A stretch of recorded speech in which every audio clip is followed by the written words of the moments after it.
It's a scene which shames a modern, wealthy country. The Australian government has promised to do something about it, but these are the squalid conditions in which many Aboriginal people continue to live. It's not good enough, people. There's three old people we got there. They're pensioners, couple of them on dialysis, and they live in rough. They shouldn't be in there at all. This is too rough. It makes the job of health workers all the more difficult. It's like a shantytown, some of the places I've been to. I mean, it's really shocking. The lack of money that they've got for proper nutrition and the lack of education and the lack of, it's just enormous. This is a town camp in Alice Springs, where houses are overcrowded with extended families and are due to be refurbished. Last year, the people of this camp were promised that 3 new homes would be built here for them.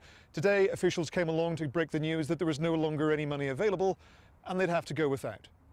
The authorities say repair work on existing homes will start soon. New houses have sprung up elsewhere in Alice Springs.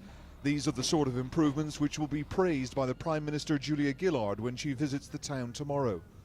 But 200 miles to the north is the remote community of Ambladawatch. I'm living here, where more families are sleeping rough, even though the nighttime temperature drops to below 0 at this time of year. They told me they'd been evicted from their homes while they were being renovated. The authorities say they chose to sleep in the open. chipped away from my house here. You're sleeping here now? Yeah. And some are still waiting for their houses to be fixed.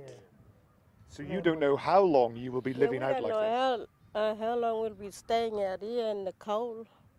This is supposed to offer protection from the summer sun, not the winter cold, but this is where 3 children had been sleeping. Some families have been given proper tents to stay in, but it's hard to believe other Australians would put up with being treated like this.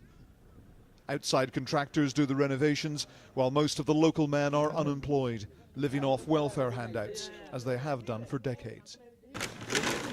Shopping is paid for using government-issued cards to ensure they spend taxpayers' money on food rather than alcohol. It's as if the government is sitting at your own kitchen table and being intimate part of your life. The government's tight grip on Aboriginal affairs in the Northern Territory has drawn criticism from the United Nations. I was really surprised at their anger, their frustration, their anguish over the intervention policies of the government.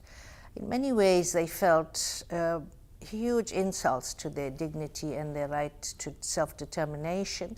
But there are Indigenous leaders who say their dependency culture must end. They've always had other people doing things for them. It's always somebody else doing things instead of us doing things for ourselves, for our children. And I think that's the reason why that's the expectation.